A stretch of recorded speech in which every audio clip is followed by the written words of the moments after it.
మీకు తెలిసిన పదాలతో ఇంగ్లీష్ నేర్చుకోండి. మీకు తెలిసిన పదాలే అండి. మీకు తెలియని పదాలతో కష్టపడుతూ మీరు ఇంగ్లీష్ నేర్చుకోవాల్సిన పనిలే. మీకు తెలిసిన పదాలతోటే ఇంగ్లీష్ నేర్చుకోండి. ఇప్పుడు ఇంగ్లీష్లో ఒకరిని పరిచయం ఎలా చేస్తారు? డే టు డే లైఫ్లో పరిచయం చేయడం అనేది చాలా సహజంగా జరుగుతుంటుంది. మీ ఫ్రెండ్ని మీ ఫాదర్కో లేదా మీ ఫ్రెండ్ మరో ఫ్రెండ్కో ఇలా పరిచయం చేసే సందర్భాలు వస్తుంటాయి. ఆ పరిచయం ఇంగ్లీష్లో ఎలా చేయాలి? సరే, ఎలా చేయాలో వివరంగా తెలుసుకుందాం. నిజమే కదా అండి. మీ నాన్నగారిని మీ స్నేహితుడికి ఎలా పరిచయం చేస్తారు? మీ ఫ్రెండు మీ ఇంటికి రావడము, లేకపోతే మీ ఫాదర్తో మీరు ఎక్కడికైనా వెళ్తే అక్కడ మీ ఫ్రెండ్ కలవడము జరిగిందనుకోండి. అప్పుడు మీ ఫ్రెండ్ను మీ ఫాదర్కు పరిచయం చేయాలి.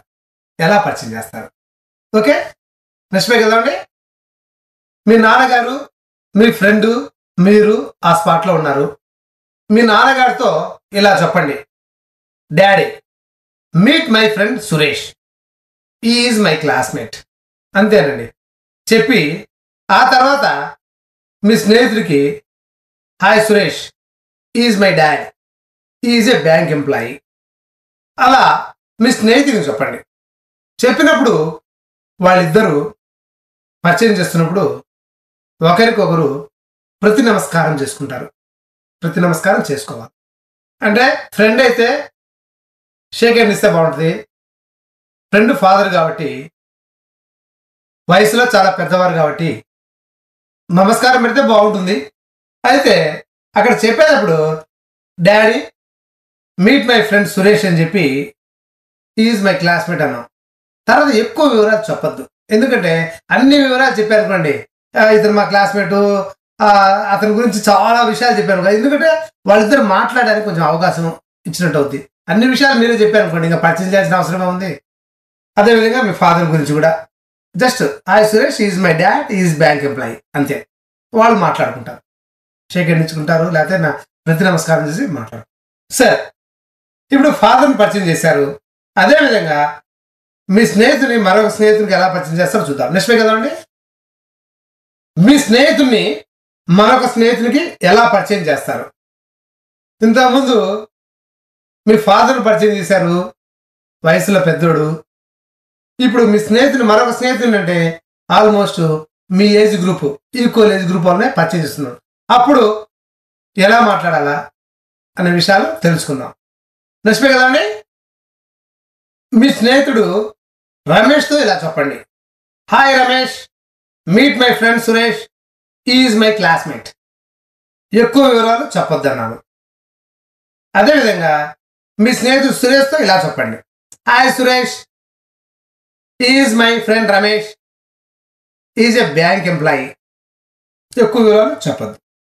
ఎందుకు చెప్పాలంటే అతను బ్యాంక్ ఎంప్లాయీ చెప్పి ఏ బ్యాంకులో పనిచేస్తున్నాడు, ఏ బజార్లో ఉన్నాడు, ఆ బజార్లో డోర్ నెంబరు, ఆ డోర్ నెంబర్లో ఏ ఫ్లోర్లో ఉన్నాడు, ఎంతమంది పిల్లలతో అతనికి, అన్ని వివరాలు మీరు చెప్పొద్దు. కాబట్టి జస్ట్ సింపుల్గా అతని పేరేంటి, అతనికి మీకున్న రిలేషన్ ఏంటి, ఫ్రెండ్, అతను చేస్తున్న ప్రొఫెషన్, అంతే. 3 లైన్లు. అతను ఏం చేస్తున్నాడు, అతనికి మీకు ఉన్న రిలేషన్ ఏంటి, సింపుల్. లేదా బ్యాంకులో అతని ప్రొఫెషన్ ఏంటి, మేనేజర్ అయితే manager, is a bank employee, is a bank manager. Simple. ఎంత సింపుల్గా చెప్తే అంత బెటర్. అన్ని విషయాలు చెప్పద్దు.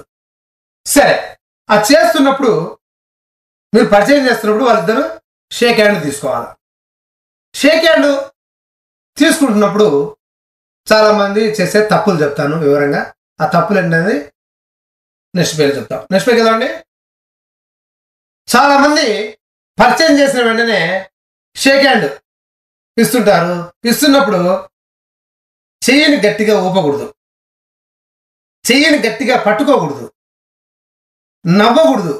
కొంతమంది మీట్ మై ఫ్రెండ్ రాజు చూడగానే అతనికి వెళ్ళి చూసి నవ్వుతారు. ఎందుకు నవ్వుతారంటే అక్కడ ఏం మాట్లాడాలో అర్థం కాక సైలెంట్గా ఉంటే ఎదుటి వ్యక్తి ఏంటి సైలెంట్గా ఉన్నాడు అనుకుంటారని, నవ్వుతే నీ మీద నాకేం కోపం లేదు, నేను హ్యాపీగానే ఉన్నాను, అని మీరు చెప్పాల్సిన ఎక్స్ప్రెషన్ నవ్వు ద్వారా ఏం చెప్పాలన్నా తెలియక ఏం చెప్పాలా, షేక్ హ్యాండ్ తీసుకునేటప్పుడు ఏం చెప్పాలా అనేది ఒక్కసారి ఇప్పుడు నేను చెప్తాను. ఆ తర్వాత మీరు ఎప్పుడైనా షేక్ హ్యాండ్ తీసుకునేటప్పుడు చెప్పండి. ఆ తర్వాత మీకు ఆ మాట్లాడేటప్పుడు ఎంత కాన్ఫిడెంట్ వస్తుంది చూడండి. పరిచయం చేసేటప్పుడు నవ్వుతారు అంతే, నవ్వడం షేక్ హ్యాండ్ ఇస్తా అంతే. ఏం చెప్పాలా షేక్ హ్యాండ్ ఇస్తున్నప్పుడు? ఓకే, నెక్స్ట్ కదండి. షేక్ హ్యాండ్ ఇస్తున్నప్పుడు ఇలా చెప్పాలండి. ఫస్ట్ ఒకళ్ళు గ్లాడ్ టు మీట్ యూ అంటే మిమ్మల్ని కలుసుకున్నందుకు చాలా సంతోషంగా ఉంది. దానికి బదులు పడాలా నైస్ టు మీట్ యూ లేదా happy to meet you. Nice అనే పదం అబ్జెక్టివ్ అండి. ఆ నైస్ అనే పదం తీసేసి nice to meet you, glad to meet you, happy to meet you. Nice, happy మీ ఇష్టం, అక్కడ ఏదైనా సరే ఒక సంతోషాన్ని తెలియజేస్తూ nice, happy, glad to meet you ఏదైనా పదం పెట్టి చెప్పచ్చు. అంటే షేక్ హ్యాండ్ ఇస్తున్నప్పుడు ఒకళ్ళు గ్లాడ్ టు మీట్ యూ అంటారు, ఇంకొకళ్ళు నైస్ టు మీట్ యూ అంటారు. చాలా మంది నవ్వుతారు షేక్ హ్యాండ్ ఇచ్చేటప్పుడు. నవ్వద్దండి, నవ్వద్దు. గట్టిగా చెయ్యి ఊపితే బాగా షేక్ హ్యాండ్ ఇచ్చిన అనుకోవద్దండి. షేక్ హ్యాండ్ అంటే జస్ట్ ఆ చెయ్యిని జస్ట్ అట్లా పట్టుకుంటామే తప్ప పిసకూడదు, వత్తకూడదు, గట్టిగా నొక్కకూడదు. అదేవిధంగా చెయ్యిని ఊపకూడదు. ఎంత స్మూత్గా ఉంటే అంత స్మూత్గా ఇవ్వాలి. సరే, ఇంకా చాలా ముఖ్యమైన విషయము ఇప్పుడు చెప్పుకోబోతున్నాము. నిజమే కదా అండి. 5 స్టార్ హోటల్ స్టోరీని గుర్తెచ్చుకోండి. నేను ఒక చిన్న విషయం చెప్తానండి. 5 స్టార్ హోటల్ స్టోరీని గుర్తెచ్చుకోండి. ఇప్పుడు మీరు ఆల్ ఆఫ్ సడన్గా 5 స్టార్ హోటల్కి వెళ్ళారు. ఇంతకుముందు మీరు ఏ రోజు ఆ హోటల్కి వెళ్ళలేదు, ఒక్కసారిగా వెళ్ళారు. హోటల్లో కూర్చున్నారు, సర్వర్ వచ్చాడు, ఏం కావాలని అడిగాడు. అక్కడ దొరికే ఐటమ్స్ మీకు ఏం పేర్లు కూడా ఇంతకుముందు వినుండరు. ఆర్డర్ ఏం పెట్టాలో తెలియదు. మొహమాటం లేకుండా ఏం చెప్తారండి, ఆ టేబుల్లో ఎవరైనా తింటుంటే చేయి చూపించి అది కావాలా అని చెప్తారు. ఎందుకంటే తినకుండా పోతే ఆకలి అవుతుంటుంది. తినడానికి వెళ్ళాము, అక్కడ వేరే ఒక వ్యక్తి టేబుల్ మీద ఉన్న ఐటమ్ చూపించి అది కావాలా అంటాం. సర్వర్ తీసుకొచ్చి ఇస్తాడు. వెంటనే తినడం స్టార్ట్ చేయరు. ఎందుకంటే ఏ టేబుల్ మీద అయితే ఉందో ఆ టేబుల్ మీద ఉన్న వ్యక్తి ఫోన్లో మాట్లాడుతున్నాడు, అతను ఇంకా తినడం స్టార్ట్ చేయలే. మీరు స్టార్ట్ చేద్దామంటే అది కోసుకొని తినాలన్నా, నైఫ్తో తినాలన్నా, ముక్కలు చేయాలన్నా రకరకాల సందేహాలు వస్తాయి. ఎలా తినాలా? అప్పుడు అతను ఫోన్ మాట్లాడడం అయిన తర్వాత ఆయన ఎలా తింటాడో అలానే మీరు అక్కడున్న ఇన్స్ట్రుమెంట్ ఉపయోగించి ఆయన ఎలా తింటాడో అదే విధంగా మనము తినడానికి ప్రయత్నిస్తాం. అంటే అబ్జర్వేషన్. అదేవిధంగా ఈ పర్చేజ్ చేసేటప్పుడు కానీ మాట్లాడేటప్పుడు కానీ అబ్జర్వ్ చేయండి. దానివల్లనే 5 స్టార్ హోటల్ స్టోరీని గుర్తు తెచ్చుకోండి అన్నాను. ఓకే, నెక్స్ట్ కదండి. పరిచయం పూర్తయింది. ఇలా పరిచయం పూర్తయిన తర్వాత మీ సంభాషణ ఇంగ్లీష్లో కొనసాగించండి. ఇదంతా స్టార్టింగ్ ట్రబుల్ లాగండి. ఒకరిని విష్ చేయడం, ఇంకొకరిని పరిచయం చేయడం, ఆ పరిచయం చేసేటప్పుడు చేసే మిస్టేక్స్ ఎలా చేయాలా ఎలా చేయకూడదు అని చెప్పాను. అవన్నీ అయిన తర్వాత మీరు కాన్వర్జేషన్ స్టార్ట్ చేయొచ్చు. మీ సంభాషణ ఇంగ్లీష్లో కొనసాగించండి. ఓకే, ఈ వీడియో ఇంత అయిపోయిందండి. తర్వాత వీడియోలో కలుద్దాం. అంతవరకు బాయ్.